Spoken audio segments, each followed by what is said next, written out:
Hi, this is Sandra. Hi, it's Peter. And we're medievalist.net, and today we're doing a sort of quick and dirty overview of the Borgias. Yeah, the show is now been on for several weeks, and it's been on Showtime in the United States and Bravo in Canada.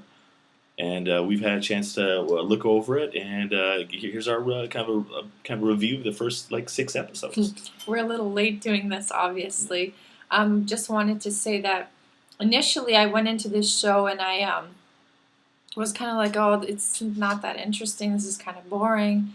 But then actually, the more I watch it, I have to say Francois Arnault, who is French-Canadian, Canadian, is doing an amazing job as Cesare Borgia.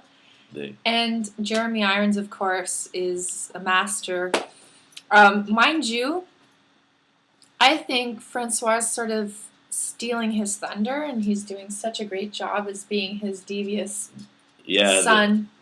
There's basically the two characters, and Cesare is almost the main guy. I think most of the scenes involve him, so he does a great job with it. So. Yeah, he does. He somehow, Jeremy Irons in the beginning, first episode, you see him plotting and paying for titles and things and getting the cardinals. You're like, wow, what a mastermind.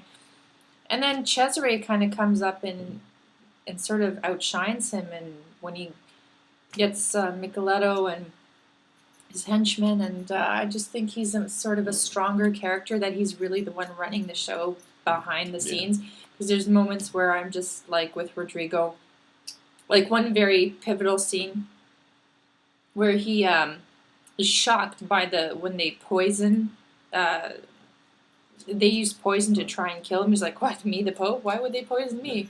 And Cesare's like, you're a tool. Why wouldn't they poison you? Just because you're Pope doesn't mean you're all that. He brought his taster monkey. It was awesome.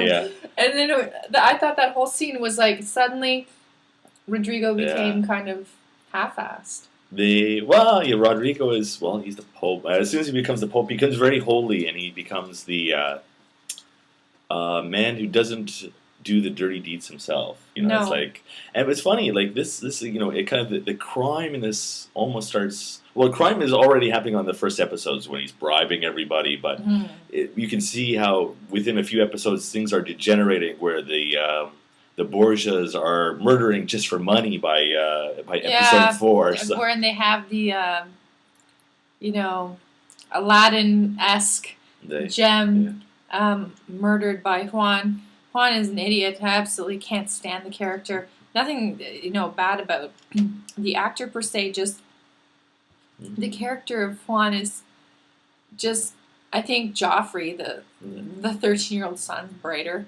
Well, I'm not. I kind of like Juan's character. I'm much more. I find him an interesting guy. He seems to be the loafish kind of. He's an idiot. Yeah, but he's got his funny moments. So, and he's not. I think all the characters are a little smarter than they pretend to be. Mm-hmm. They all have this kind of act, and but behind it there's a little wink. Even Lucretia, where.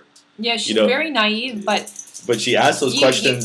You think, oh, I'm gonna hate this chick. She's just so dumb, but she's so sweet and naive. You can't hate her. You're just at least I can't come to disliking her, because she's sort of catching on. I had to laugh when Cesare's like, he died of swamp fever. Wink, wink. You wouldn't lie to me, would you? And I don't. Kind of walks away. To me, Lucretia asks the questions knowing very well she knows the answer to those questions. She knows some of them. So, and of course, by episode 6, she is starting to get in the game herself. Yeah, she is. Her Borgia blood is coming out, and I just have to say, the last 2 episodes I loved. I loved the French King, and I loved the Borgias in love, where Cesare and Lucretia get around to falling in love, and.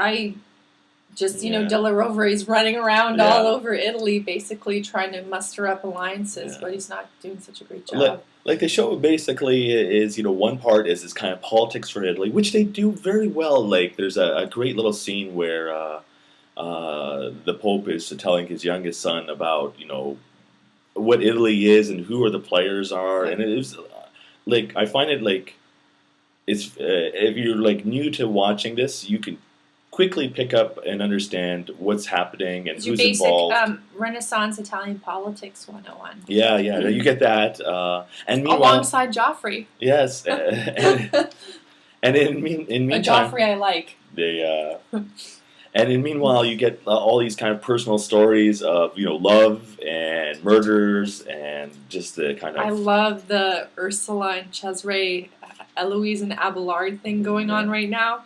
I'm just dying inside. I'm like, oh, whatever. Peter's gagging as he's watching alongside me. He's more like French king, army, woo.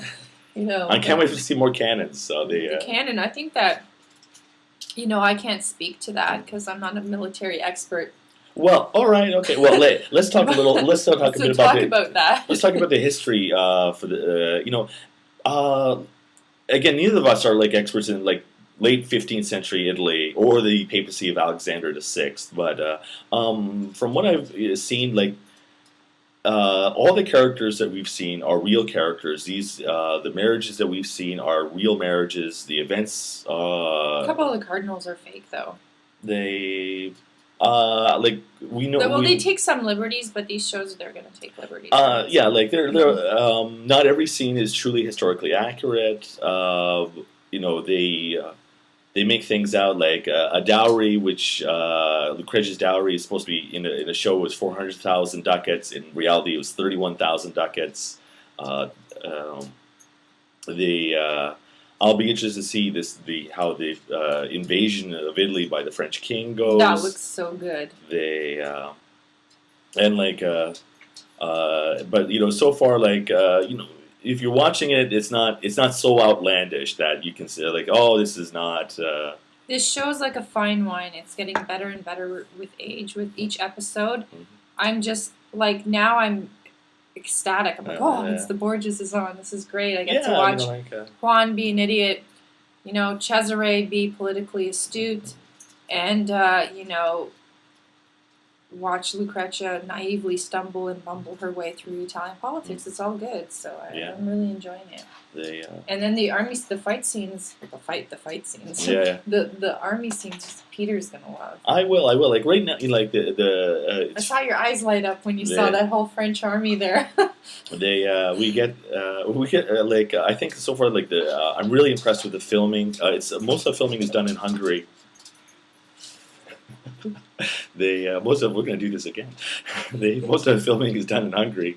But I think we get like really good scenes of it within the papal court.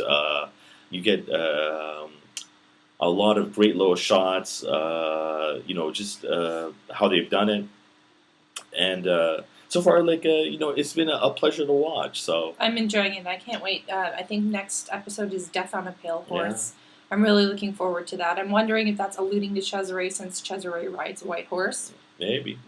Who knows? But there's a few more episodes in this season, and thankfully, Showtime 7, 8, and 9. Yeah, thankfully, Showtime has ordered 10 more episodes for season 2. So, yes. So this will be on for quite a while. So, we're loving more medieval history on TV. So Renaissance history, and next week we'll come back with instead of a general overview, but a full recap of the episode Death on a Pale Horse, which is episode 7 of season 1 of The Borgias. Yeah. So thank you for joining us tonight. Yes, and you can read the reviews of each episode. Sandra's been doing them on our website at medievalist.net, and they're pretty nice and detailed with great quotes and great pictures. So check us out. Check us out on medievalist.net. Bye. Bye.